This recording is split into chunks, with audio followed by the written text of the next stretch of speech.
Good morning, y'all. It's great to have you here. And it's just an average Tuesday. It's about 7 a.m. And last night, I was making a list of all of the things that I wanted to accomplish for today. And that is mostly pertaining to the SaaS software that I am building. But I'm also a software engineer in my 9 to 5. So I figured I'd make a whole video kind of just attacking this Tuesday and taking y'all along on that journey.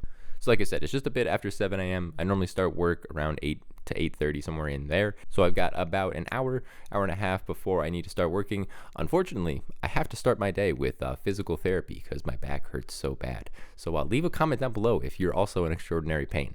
But I'm not going to subjugate you to watching me do physical therapy because that would just be diabolical. So I'm going to do that, and I'll be back to talk about the things that I want to accomplish for today.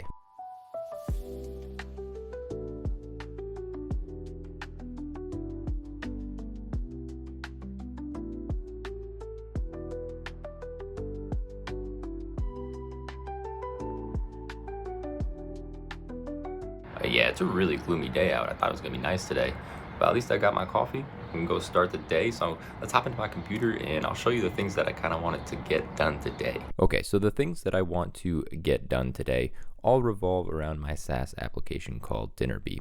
And what's awesome about this is Dinnerbee is in what I'm calling maintenance mode. So essentially, it's done. All the features that I want at the current moment are also done and implemented. So what I can do now is just work on small tweaks throughout the app to make things feel better, look better, and just put that enterprise polish that I want to put on this application. So there are 4 things that I want to accomplish today, and let me go through each of those. So the first is there's kind of a major security vulnerability inside the application, mostly pertaining to how the front end is set up, and I don't have protected routes necessarily. So any backend routes that are hit inside of the application do require authentication. So even if you were able to navigate to these routes, you wouldn't necessarily be able to do anything inside of them. But it's still a security vulnerability that you're able to go to these unprotected routes. So that's the first thing that I'm going to try and do. So to emphasize this, you can see that I am not logged into the application at all. And if I try and go over to a route that you really should only be able to access if you have an account and you are able to access the application, like the create recipe page, I'm still able to go to that route. The second thing that I want to fix is if you are on a calendar and you are scheduling a meal and that meal has a long title, you can see that the title is overflowing and not in an expected way and not in a way that I want to. So I want it to be contained to this purple chip. So that is something that I need to fix as well. And then I'm grouping everything in the calendar as its own item right now, but the other thing that I want to fix as it pertains to the calendar is how it looks if you're on a mobile device, a mobile browser. And obviously you can see that that scheduled recipe is getting cut off pretty heinously, and just the overall vibe of this mobile responsive view is pretty terrible. So that is something that I'm going to tackle today as well.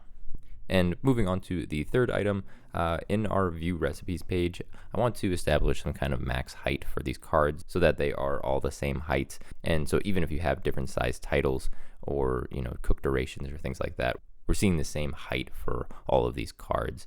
And the final thing that I want to accomplish, again, very small, but just things that make it look a lot better, is I just want to fix the padding around how these directions look. So just making sure that there's a bit more space on the right side here for our directions. So I've got a little bit of time before work starts today, so I'm just going to try and bang out one of these features right now, and then I'll likely be back during my lunch break to tell you how things are going.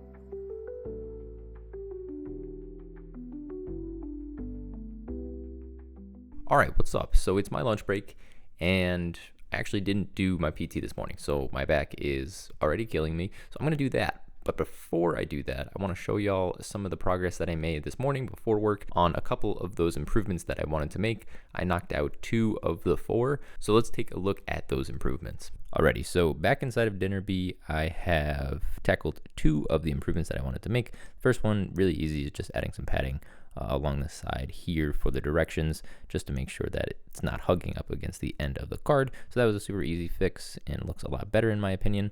But more importantly, let's take a look at the calendar, because this is honestly where a bulk of the time for a user will be spent. So I wanted to change up how it looks when a recipe is scheduled for a specific day. And before, I had this chip on a given day, but it was honestly kind of giving me issues in terms of placement inside of a given day. And so I wanted to simplify this as much as possible. And so instead of displaying that chip, I just decided to change the color of the background entirely. If a meal is scheduled, I'll still show the title like I was before. And I added this nice border as well to make sure that that stands out as much as possible. Now, the other main issue with the calendar is if you were to go to the mobile view, before, this just looked horrendous. I was still trying to display the title of the recipe and things were getting cut off. It was honestly just a huge mess. But I cleaned this up, removed the text. I didn't really need the recipe names on the smaller screen, and just left the backgrounds, again, if a meal is scheduled, and left the border as well. So I think this is honestly looking a whole lot better, and I am much happier with how it looks. All right, so 2 improvements down, 2 to go. I will be tackling those after work sometime today. But just in terms of a typical day, working remotely as a software engineer.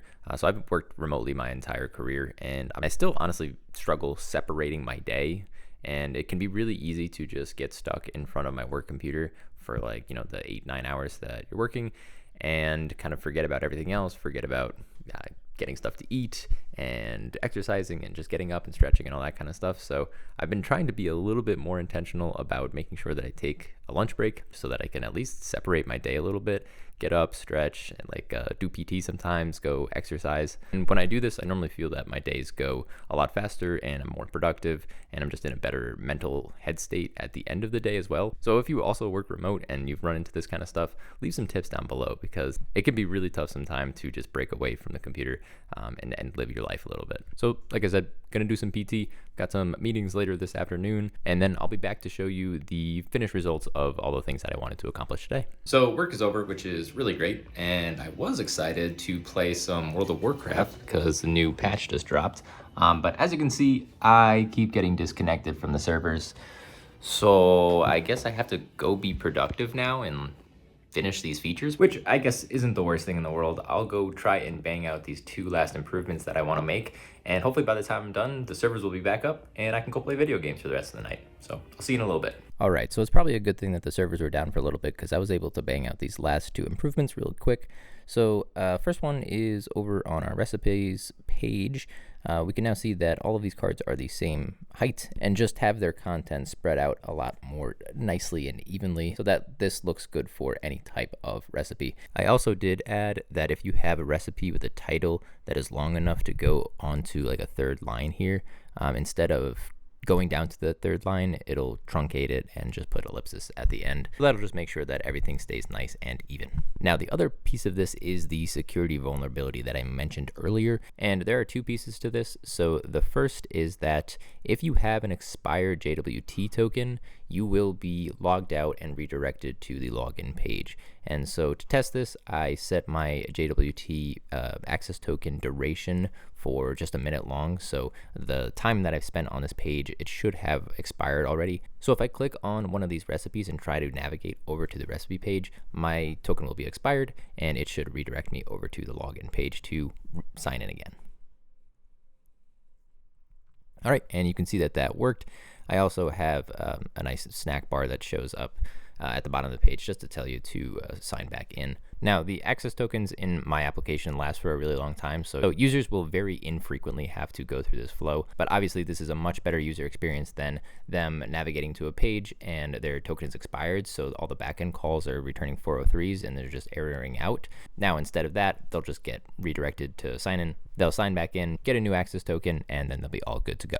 The other piece of this is setting up protected routes to make sure that if I am not logged in and I don't have an access token, that I can't even go to any of these routes that really should only be able to be accessed if you have an account. So as I demonstrated before, I'm currently logged out. If I try to navigate over to the create recipe URL or any protected URL for that matter, I'll just be redirected back over to login so that I cannot access that protected material. Alrighty, so that should wrap up this video. I was able to accomplish the things that I set out to accomplish this morning. So like I said, you just gotta attack that Tuesday sometimes. And thanks a bunch for coming along for the ride.